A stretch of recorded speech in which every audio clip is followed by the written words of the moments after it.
Hello বন্ধুরা, আমি mini হেক্সেল থেকে বলছি। আজকে আমি সাধারণ ডিমের আলু দিয়ে ঝোল করে দেখাবো। তেলটা গরম হয়ে গেছে, আমি ডিমটা বয়েল করে রেখেছিলাম। এর ভিতরে নুন হলুদ দিয়ে আমি ডিমটাকে ফ্রাই করে নিচ্ছি। আবার এই তেলেই আমি আলুটাকেও ভেজে নেব।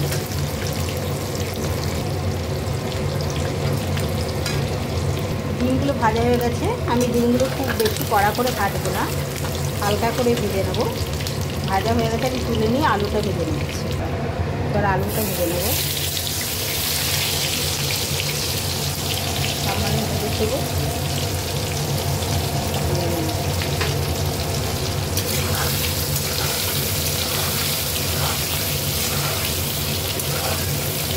আলুটা ভেজে আমি তুলে রাখবো। আলুটা ভাজা হয়ে গেছে, আমি আলুটাকে তুলে নেব। এই আলু ভাজার তেলেই আমি তেল দিয়ে দেবো ডিমে চাল করার জন্য। আর তার মধ্যে সামান্য ঘি অ্যাড করলাম। দুটো তেজপাতা ফোড়ন দিলাম, সাদা জিরে ফোড়ন দিলাম,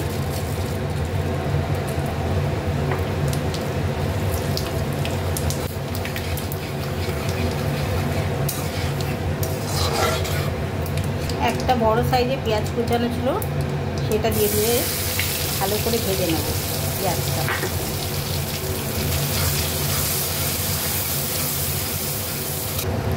পেঁয়াজটা আমার ভাজা হয়ে গেছে বন্ধু।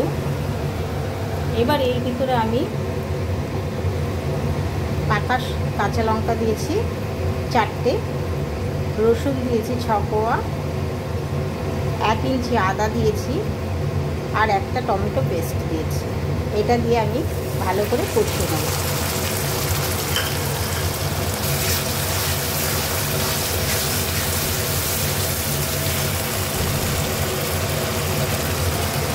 হলুদ দিলাম,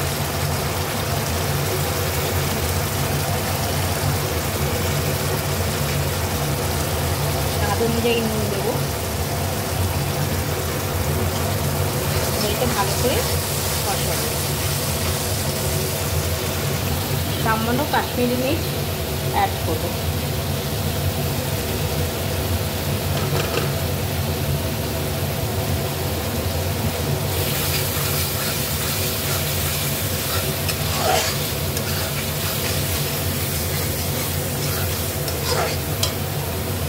মিক্সি ধোয়া যে জলটা, সেই জলটা, মশলার জলটা দিয়ে দিলাম।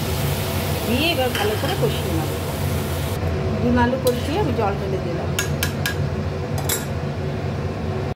আমার ডিমের কারিটা হয়ে এসছে আলু দিয়ে। ধনে পাতাটা ছড়িয়ে দিলাম।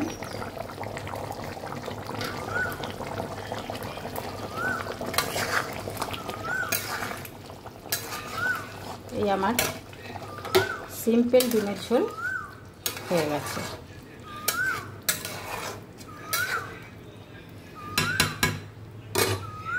সার্ভ করে দেখাচ্ছি।